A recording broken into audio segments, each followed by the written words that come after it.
मेरे बच्चों, पिछले लेक्चर में हमने आप लोगों को स्वपरागण के बारे में बताया था।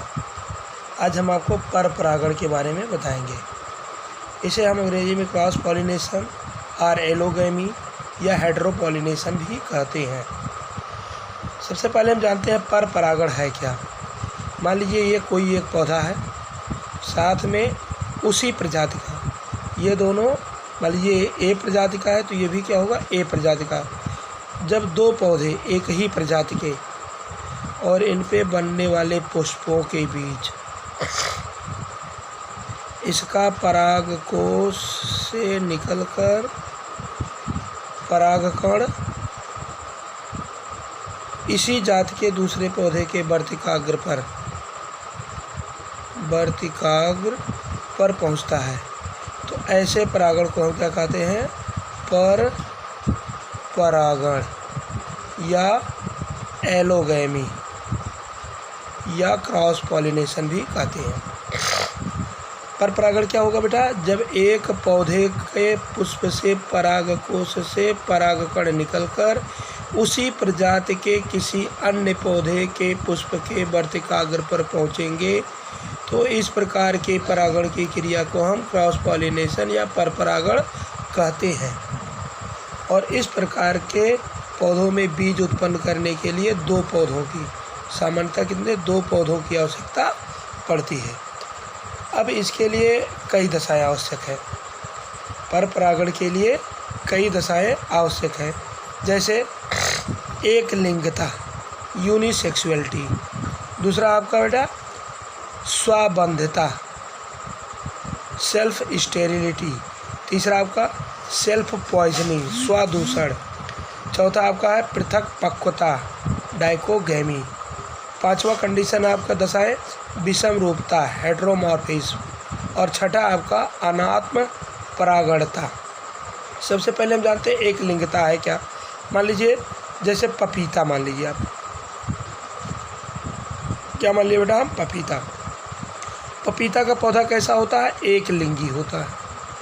कैसा होता है, एक लिंगी होता है। अर्थात मान लीजिए है, ये मान लीजिए नर पौधा है, तो नर पौधे पे जो पुष्प बनेगा उसमें सामान्य रूप से पुंकेसर ही पाए जाएंगे। क्या पाए जाएंगे बेटा, पुंकेसर, और पुंकेसर में ही परागकण का निर्माण होगा। अब ये पौधा स्वतः में परागण की क्रिया नहीं कर सकता, क्योंकि इसके पास इसके पुष्प में वर्तिकाग्र नहीं है।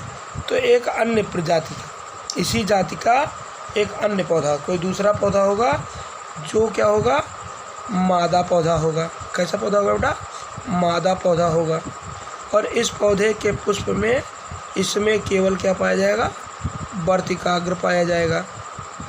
क्या पाया जाएगा, वर्तिकाग्र। अब इसमें पुंकेसर नहीं पाए जाएंगे। अब इसमें नर पौधे में परागकण बन रहा है, पुंकेसर पाए जा रहे हैं, और मादा पौधे में अंडाणु बन रहा है और वर्तिकाग्र पाया जा रहा है। अर्थात यहाँ से परागकण निकलकर इस पुष्प के वर्तिकाग्र पर पहुँचेंगे। अब दोनों एक ही जात के हैं, एक ही जात, यानी पपीता है। दोनों क्या है, पपीता, लेकिन ये नर पौधा और ये मादा पौधा। पहली दशा क्या हो गई बेटा, एक लिंगता। एक लिंगता की कंडीशन में क्या होता है कि पौधा एक लिंगी होता है, उसमें नर या मादा पुष्प भी पाया जाएगा, तो उसे परागण के लिए सहगामी पुष्प की या वर्तिकाग्र या पुंकेसर की आवश्यकता होगी, जो उसके ही प्रजाति के दूसरे पौधे में पाया जाएगा। अर्थात एक लिंगी पौधों में ये सामान्य रूप से परपरागण की क्रिया पाई जाती है। दूसरा बेटा स्वाबंधता सेल्फ स्टेरिलिटी। इसमें क्या होता है, कुछ दशाओं में मान लीजिए एक ही पौधा है, ये द्विलिंगी है। कैसा बेटा, द्विलिंगी पौधा है। ये देखें आप, ये द्विलिंगी पौधा है। इसी पुष्प में यहाँ पुंकेसर भी लगे हैं और इस पर वर्तिकाग्र भी पाया जा रहा है। ये क्या है आपका, वर्तिकाग्र, और ये आपका क्या है, पुंकेसर। अब यहाँ पे क्या है कि वर्तिकाग्र भी उसी पौधे में उपस्थित है और पुंकेसर भी उसी पौधे पर उपस्थित है। किंतु ऐसे पौधे जो स्वाबंध पौधे होते हैं, इनमें क्या होता है कि अगर इसी का परागकण निकलकर इस पौधे के वर्तिकाग्र पर पहुंचेगा तो यह पौधा परागित नहीं होगा। ऐसे पौधों को हम क्या कहते हैं? सेल्फ स्टेराइल प्लांट, और अर्थात स्वबंधी पौधे कहलाते हैं। और इस क्रिया को हम क्या कहते हैं? स्वबंधता, अर्थात उसी पुष्प का परागकण उसी पुष्प के वर्तिकाग्र पर जाकर परागण की क्रिया नहीं करेगा, बस कि इसी प्रजाति के किसी अन्य पौधे के वर्तिकाग्र पर पहुंचेगा तो यहाँ परागण की क्रिया संभव होगी। ऐसे पौधों को हम क्या कहते हैं बेटा? सेल्फ स्टेराइल प्लांट्स या स्वबंध पौधे। तीसरी दशा बेटा स्वसंदूषण, स्वप्रदूषण या स्वसंदूषण, इसे हम बोलते हैं अंग्रेजी में सेल्फ पॉइजनिंग। क्या बोलेंगे हम? Self poisoning. सेल्फ पॉइजनिंग क्या है आप यहाँ देखें। मान लीजिए ये पौधा है और ये कैसा पौधा है बेटा? द्विलिंगी पौधा है।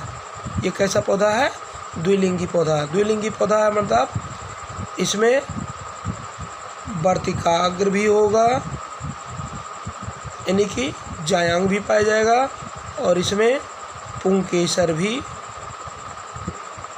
बनेंगे, पुंकेसर भी बनेगा, और वर्तिकाग्र, वर्तिका नली और अंडाशय भी पाया जाएगा, यानी कि जायांग भी पाया जाएगा। अर्थात दोनों नर और मादा दोनों पौधे पुष्प के दोनों भाग इस पर उपस्थित होंगे। किंतु इसमें एक विशेषता होती है कि इस प्रकार के पुष्पों के पुंकेसर से निकलकर परागकण अगर उसी पौधे के उसी पुष्प के वर्तिकाग्र पर पहुंचता है तो ये इसके लिए पॉइजन का काम करता है। क्या काम करता है बेटा? पॉइजन, यानी कि जहर का काम करता है। और जैसे ही ये परागित होगा तो पौधा क्या हो जाएगा? सूख जाएगा। पौधा क्या कर जाएगा बेटा? सूख जाएगा। और जब पौधा सूख जाएगा तो इससे बीज बनना मुमकिन नहीं होगा। इसलिए ऐसे पौधे क्या करते हैं? अपने ही प्रजाति के किसी अन्य पौधे को परागित करते हैं। ये तीसरी दशा हो गई। क्या हो गया बेटा? स्वसंदूषण या स्वप्रदूषण या सेल्फ पॉइजनिंग। चौथी है आपकी बेटा पृथक पक्वता। चौथी दशा क्या है? पृथक पक्वता।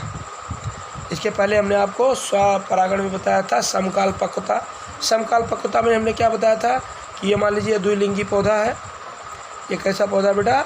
द्विलिंगी पौधा है, और इस द्विलिंगी पौधे के पुष्प में पुंकेसर भी पाए जा रहे हैं और अंडक के साथ वर्तिकाग्र भी पाया जा रहा है। लेकिन इसमें क्या है कि समकाल पक्वता नहीं है, अर्थात इसमें पुंकेसर में परागकण और अंडक में अंडाणु दोनों का निर्माण एक साथ नहीं होगा, अर्थात पृथक पक्वता। पृथक माने अलग अलग, पक्वता माने परिपक्व होंगे। अर्थात वर्तिकाग्र या तो पहले परिपक्व हो जाएगा या तो पुंकेसर पहले परिपक्व हो जाएगा। अगर पुंकेसर पहले परिपक्व हो जाएगा तो ऐसे कंडीशन को हम क्या कहते हैं? पूर्व पुंग पक्वता। पूर्व पुंग पक्वता, अंग्रेजी में इसको हम कहते हैं बेटा प्रोटेंड्री। प्रोटेंड्री अर्थात इसमें क्या होगा? पुंकेसर पहले परिपक्व हो जाएगा और वर्तिकाग्र बाद में परिपक्व होगा। तो इसे हम क्या कहेंगे? पूर्व पुंग पक्वता, अर्थात पुंकेसर का पहले परिपक्व हो जाना। और दूसरा होता है पूर्व स्त्री पक्वता। इसको हम कहते हैं प्रोटोगाइनी। प्रोटोगाइनी अर्थात इसमें वर्तिकाग्र पहले परिपक्व हो जाएगा। अब दोनों दशाओं में या तो पुंकेसर पहले परिपक्व हो जाए, वर्तिकाग्र नहीं परिपक्व रहेगा, तब क्या होगा? परागण की क्रिया संभव नहीं है। या वर्तिकाग्र पहले परिपक्व हो जाए, पुंकेसर नहीं परिपक्व रहेगा तो परागकण नहीं बनेंगे। और ऐसी दशा में क्या होगा बेटा?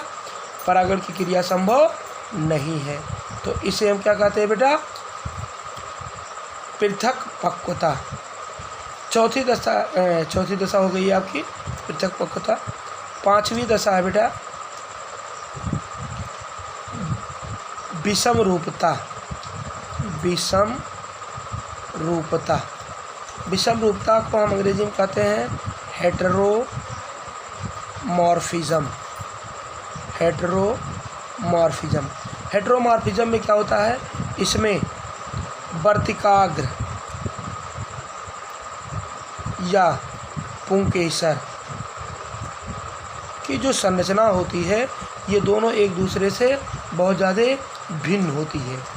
ये इसमें यह डाइमॉर्फिक या ट्राइमॉर्फिक भी हो सकते हैं, अर्थात द्विरूपी या त्रिरूपी भी हो सकते हैं।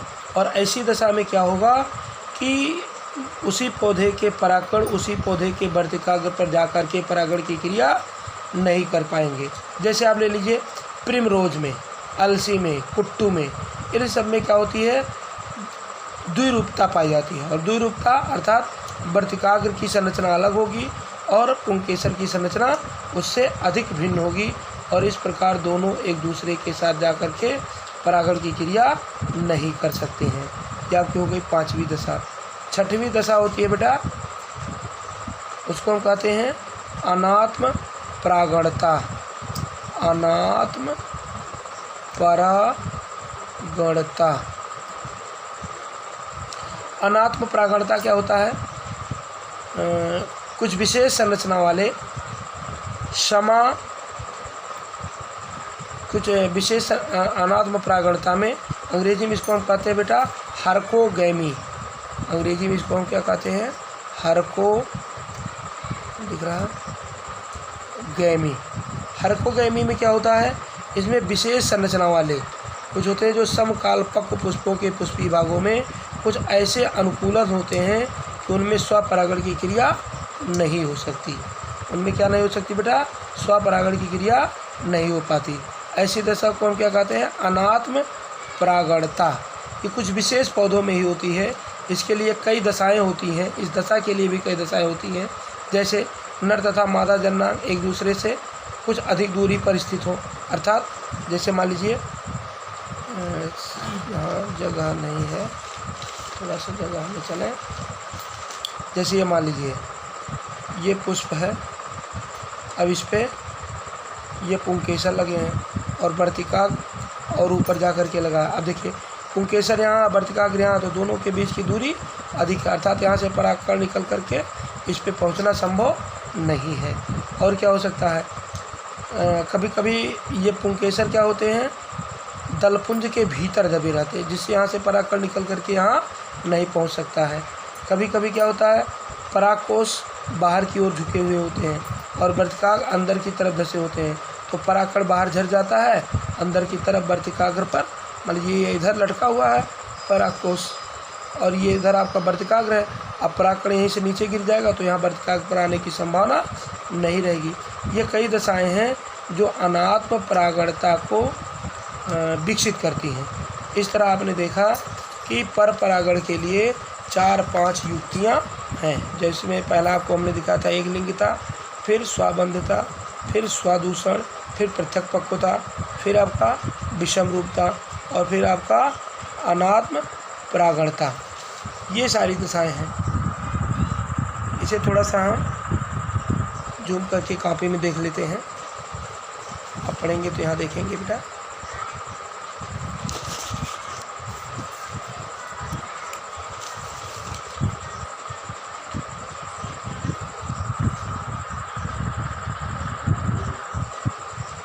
पर परागण के नोट्स देख लें। इस प्रकार के परागण की क्रिया में एक पौधे के पुष्प के परागकण दूसरे पौधे के पुष्प के वर्तिकाग्र पर पहुंचते हैं।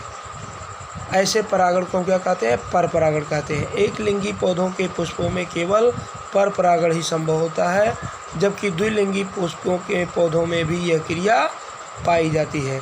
पर परागण के लिए अनुकूलताएं जो भी हमने आपको बताया, पौधों में पर परागण की क्रिया के लिए निम्नलिखित अनुकूलताएं या कंडीशन या दशाएं पाई जाती हैं। सबसे पहले आपका एक लिंगता। एक लिंगता में क्या होता है, एक लिंगी पुष्पों में नर तथा मादा जननांग अलग अलग पौधों के ऊपर पाए जाते हैं। यह दो प्रकार से हो सकते हैं। कभी कभी एक ही पौधे पर नर पुष्प अथवा मादा पुष्प अलग अलग होते हैं, पाए जाते हैं। तो इसको हम क्या कहते हैं बेटा, मोनोइसियस उभय लिंगाश्रयी। तथा कभी कभी क्या होता है, अलग अलग पर पाए जाते हैं, तो जिसे हम क्या कहते हैं, एक लिंगाश्रयी पौधे कहते हैं। तो इन दोनों में क्या होता है, जैसे आपका पपीता हो गया, सहतूत हो गया, भांग हो गया, इन सब में क्या होता है, एक लिंगी पौधे होते हैं और इसलिए इनमें स्वपरागण संभव नहीं होता, परपरागण पाया जाता है। दूसरा होता है भिन्न कल्पकता। अभी हमने आपको बताया कि कभी कभी मान लीजिए पुंकेसर कभी पहले परिपक्व हो जाता है और कभी वर्तिकाग्र पहले परिपक्व हो जाता है। तो दोनों के अलग अलग समय पे परिपक्व होने के कारण इनमें स्वपरागण की क्रिया नहीं पाई जाती, बल्कि परपरागण की क्रिया पाई जाती है। इसको हमने बताया था कि इसके लिए भी दो विधियाँ होती है, एक तो प्रोटेंड्री, दूसरा प्रोटोगाइनी। जब पुंकेसर पहले परिपक्व हो जाता हो तो उसको हम क्या कहते हैं बेटा? प्रोटेंड्री। और जब आपका क्या होता है वर्तिकाग्र या अंडाशय अंडा पहले परिपक्व हो जाता है तो उसको हम क्या कहते हैं? प्रोटोगाइनी। फिर अगला आपका है बेटा स्वबंधता या सेल्फ स्टेरिलिटी। इसमें हमने क्या बताया? इसमें एक पुष्प का निषेचन उसके स्वयं के परागकणों द्वारा नहीं होता, किंतु यही परागकण उसी जाति के किसी अन्य पुष्पों को निषेचित कर देते या परागित कर देते हैं। जैसे आलू, तंबाकू, झुमकलता आदि में अगर उसी पौधे का परागकण उसी पौधे के पुष्प के वर्तिकाग्र पर पहुँचेगा तो पौधा सूख जाएगा, उसमें बीज का निर्माण नहीं होगा। अगला आपका बेटा स्वदूषण या सेल्फ पॉइजनिंग। कुछ पौधों में एक पुष्प के परागकण जब उसी पुष्प के वर्तिकाग्र पर पहुंचते हैं तो जहर या पॉइजन का काम करते हैं तथा ये पुष्प क्या होते हैं? तुरंत सूख जाते हैं। जैसे ऑर्किड्स में इस तरह कई अनुकूलन होते हैं जो परपरागण के लिए सहायक होते हैं और इसमें क्या होता है? परपरागण के द्वारा ही होती हैं। ये सारी विशेष दशाएँ हैं। इसके बाद हम आपको बेटा परपरागण की विधियाँ अगले नोट्स में पढ़ाएंगे। तब तक के लिए धन्यवाद।